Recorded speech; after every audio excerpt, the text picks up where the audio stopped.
എല്ലാവരെയും ഞെട്ടിച്ചുകൊണ്ടായിരുന്നു കഴിഞ്ഞ ദിവസം കോട്ടയത്തു നിന്നും ഒരു 18-കാരിയുടെ മരണവാർത്ത പുറത്തു വന്നത്. ഇതിൽ ഏറെ ഞെട്ടിച്ചത് പെൺകുട്ടിയുടെ സമീപത്തു നിന്നും കിട്ടിയ ഒരു കുറിപ്പാണ്. കോട്ടയം പാലാ നെല്ലിയാനി സ്വദേശിയായ കല്ലറയ്ക്കൽ സാജന്റെ മകൾ സിൽഫ സാജനെയാണ് കഴിഞ്ഞ ദിവസം ഉച്ചയ്ക്ക് 1:30 സ്വന്തം വീട്ടിൽ തൂങ്ങി മരിച്ച നിലയിൽ കണ്ടെത്തുന്നത്. ഹൈദരാബാദിൽ BSc നഴ്സിംഗ് 1-ാം വർഷ വിദ്യാർത്ഥിനിയായിരുന്നു സിൽഫ.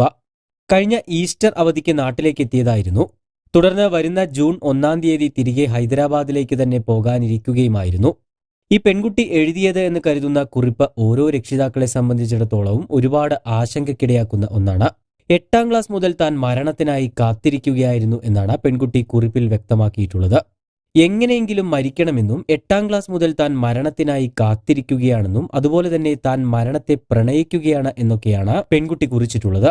കൂടാതെ മുൻപ് 2 തവണ നടത്തിയ ആത്മഹത്യാ ശ്രമങ്ങളും പരാജയപ്പെട്ടുവെന്നും ഇത്തവണ വിജയിക്കുമെന്നും കുറിപ്പിൽ പറഞ്ഞിട്ടുണ്ട്.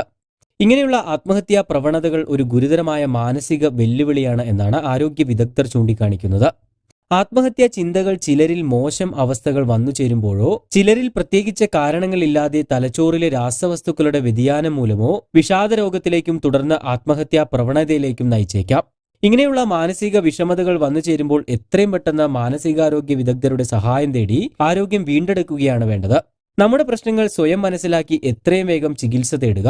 എന്നാൽ എവിടെ പോകണം, എവിടെ സഹായം ലഭിക്കുമെന്നൊന്നും എല്ലാവർക്കും അറിയണമെന്നില്ല. ഇത്തരം സാഹചര്യങ്ങളിൽ സഹായം ലഭിക്കാനായി സർക്കാർ നൽകിയിട്ടുള്ള ദിശ ഹെൽപ്പ് ലൈൻ നമ്പറുകളും മറ്റ് സന്നദ്ധ സംഘടനകളുടെ സഹായം എന്നിവ എത്രയും പെട്ടെന്ന് തന്നെ തേടേണ്ടതാണ്. ഇതിനായി മാതാപിതാക്കളും മുൻകൈ എടുക്കേണ്ടതുണ്ട്. മരണപ്പെട്ട സിൽഫയുടെ മൃതദേഹം ഇന്ന് വൈകുന്നേരത്തോടുകൂടി സംസ്കരിക്കും. സിനിയാണ് സിൽഫയുടെ മാതാവ്. അൽഫോൺസ് സഹോദരനാണ്.